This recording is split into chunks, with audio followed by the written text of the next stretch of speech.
it's nice and cool back here. Very nice.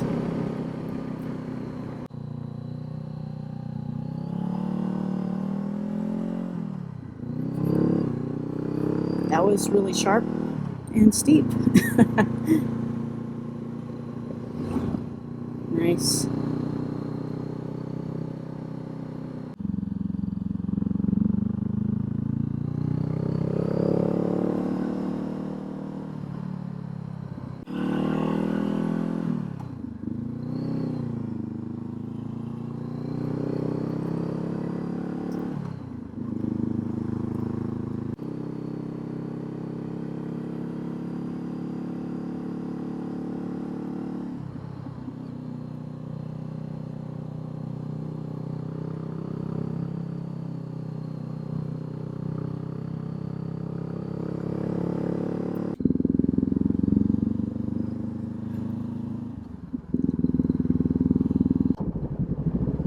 Crestline.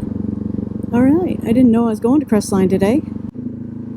7% grade. Okay, fun times.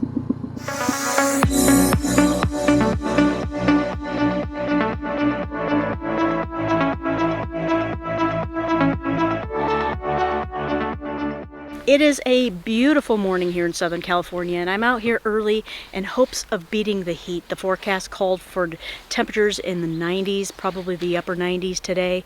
So today I'm going to share with you the reasons why I started riding a motorcycle and why I plan on continuing to do so as long as I am physically able. If you're new here, my name is Jess, and this is where I share my adventures with you with an emphasis on how creating meaningful outdoor experiences improves our mental and emotional health. If this sort of thing is up your alley, please consider subscribing. Let's get started.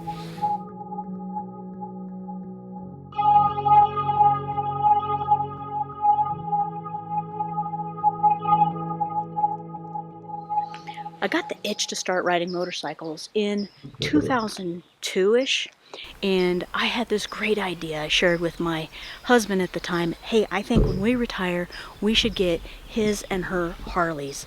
And of course he thought that was a great idea, so that was kind of like our unofficial plan. Well, the marriage ended, but the dream to ride motorcycles did not end.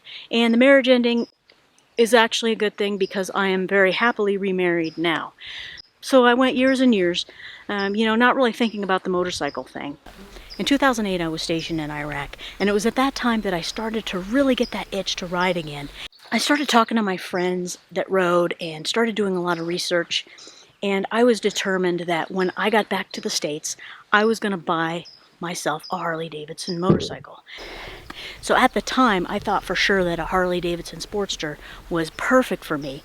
So I got back to the States and I did not buy a motorcycle. But I did decide that it was time for me to start the next chapter in my life. So I turned in my retirement request to Headquarters Marine Corps. I had served 20 years and it was just time to move on.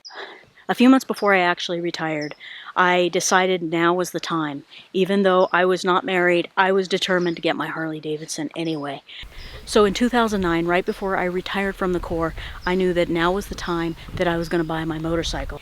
So I went to my local Harley-Davidson dealer and I bought a 2009 Dyna Fat Bob. A couple days later, I had the bike in my garage and it was just sitting there waiting for me to learn how to ride the thing. So enter YouTube. I looked at every video that was out there about how to ride a motorcycle, how to use the clutch, where's the brakes, where's the throttle, all that stuff.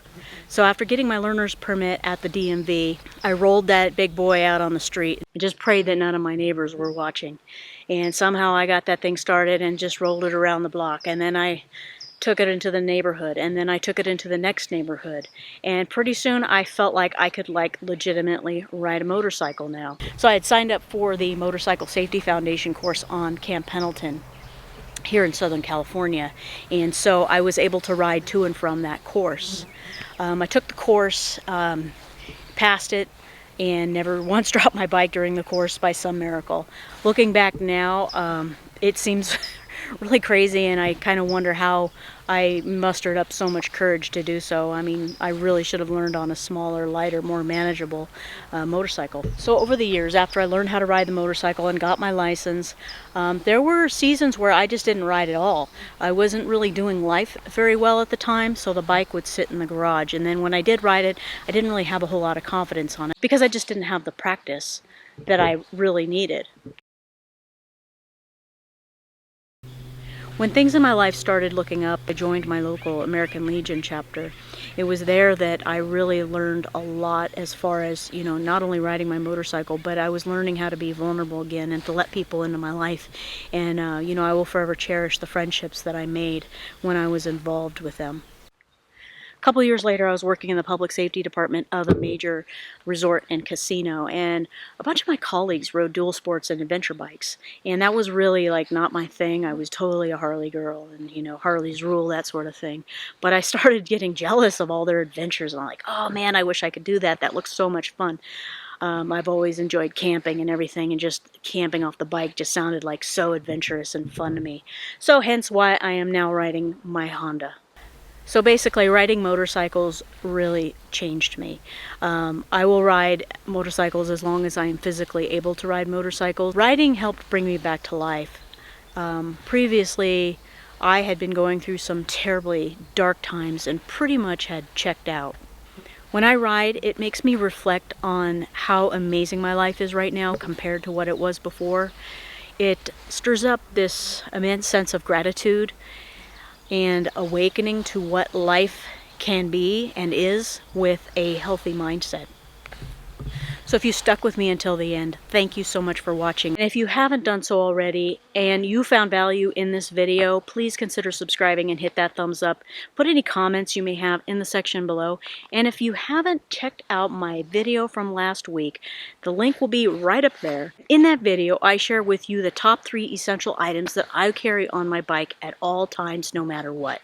So I'm wishing everybody a great week, and I will see you on the next one.